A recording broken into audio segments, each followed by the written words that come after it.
Comment bien écrire les textes alternatifs pour les images de ton site internet. Dans cette vidéo, je vais te donner des exemples pour t'expliquer comment bien écrire les textes alternatifs de ton site internet.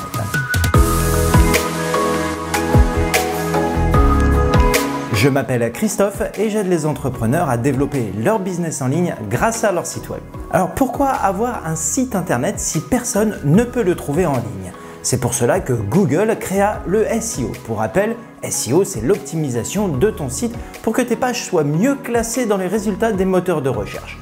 Par exemple, cela te permettra d'apparaître sur Google lorsque quelqu'un tape « photographe de mariage à Paris ». Pourquoi est-ce important? Car plus tu es visible sur les pages de résultats, plus tes clients potentiels tomberont sur ton site web et achèteront tes produits ou tes services. Un bon référencement repose sur du texte, c'est vrai, mais sache que les visuels peuvent aussi impacter le classement de ton site internet. Alors, le texte alternatif, c'est quoi? Un texte alternatif, c'est tout simplement quelques mots censés décrire une image affichée sur une page web. Ils ne sont pas visibles par les visiteurs. Google, lui, ne peut pas encore analyser l'image. C'est pourquoi il analyse les codes, donc les textes alternatifs, ce qui permet à ces robots de savoir de quoi parlent tes images, leur contexte et de mieux les répertorier. On dit souvent qu'une image vaut 1000 mots. Alors regarde ce qui suit. Pour te montrer l'impact du texte alternatif dans les résultats de recherche, rends-toi sur Google Images, tape pizza aux anchois et regarde ce qui se passe.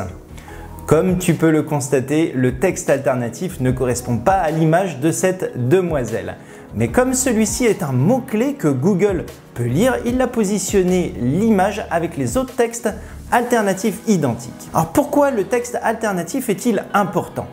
Ajouter un texte alternatif à chacune de tes photos est crucial pour 3 raisons. Tes images peuvent être trouvées sur Google. Elles sont vues et classées par les robots des moteurs de recherche. Celles ayant un bon texte alternatif sont plus susceptibles d'apparaître sur Google Images Search. C'est important parce qu'un tiers des recherches effectuées sur Google concernent les visuels. Cela signifie qu'avec ces quelques mots, tu peux obtenir davantage de trafic sur ton site internet. Ton site sera mieux référencé. Les moteurs de recherche préfèrent les sites qui ont des images optimisées pour le SEO.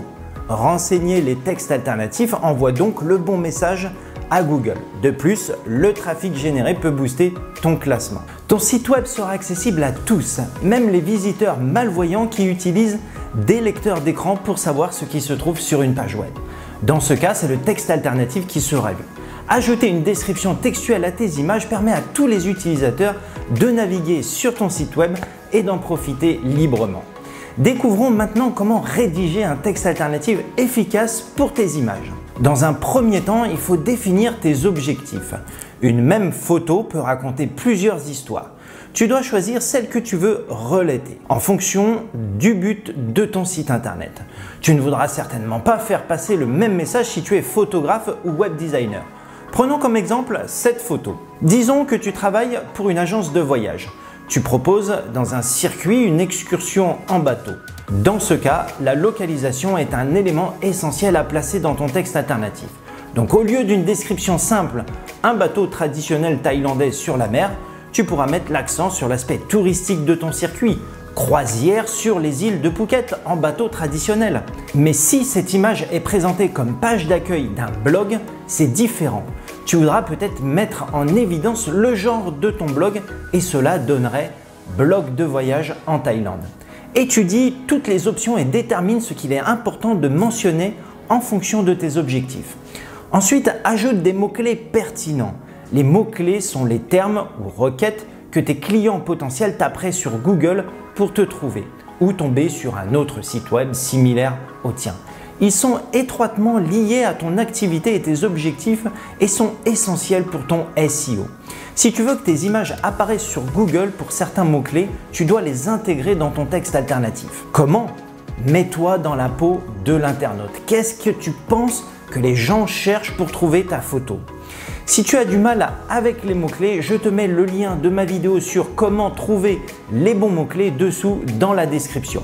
Et enfin, je te conseille de décrire l'image avec précision. Une explication détaillée permettra au moteur de recherche de mieux comprendre ce qui se passe sur l'écran. Et il vaut mieux utiliser des termes simples et couramment employés. Les mots trop sophistiqués sont moins susceptibles d'être tapés par les internautes. Une astuce consiste à décrire l'image comme si tu parlais à un ami qui ne peut pas la voir. Cela t'aidera à écrire un texte alternatif concis et efficace pour tes photos. En bref, sois bref. Un autre exemple avec l'image suivante de cette préparation nous évoque une multitude de mots. On pourrait parler de légumes pendant des heures. Mais ton texte alternatif doit être bref. Il est conseillé de ne pas excéder 125 caractères. Autrement, il risque de ne pas être lu complètement. Ta description ne doit pas ressembler à préparation d'une assiette végétarienne avec des légumes frais provenant du marché qui se trouve à 2 pas de ma maison où je vais tous les dimanches avec ma maman. Les mots, c'est comme les calories, il ne faut pas en abuser. Reste donc bref en décrivant les éléments essentiels de l'image par rapport à ton objectif. Soit recette végétarienne, si tu es restaurateur par exemple, ou blogueur culinaire. Petit conseil pratique, ne pas inclure les termes une image de ou une photo de pour réduire le nombre de caractères, sachant que les textes alternatifs suggèrent déjà qu'il s'agit d'une image. Il n'est donc pas nécessaire de le préciser. Voilà, j'espère vraiment que cette vidéo t'aidera à bien écrire tes textes alternatifs. Je t'invite à t'abonner à cette chaîne pour ne pas louper les futures vidéos sur les bonnes pratiques pour ton site internet. Et moi, je te retrouve bientôt dans une prochaine vidéo.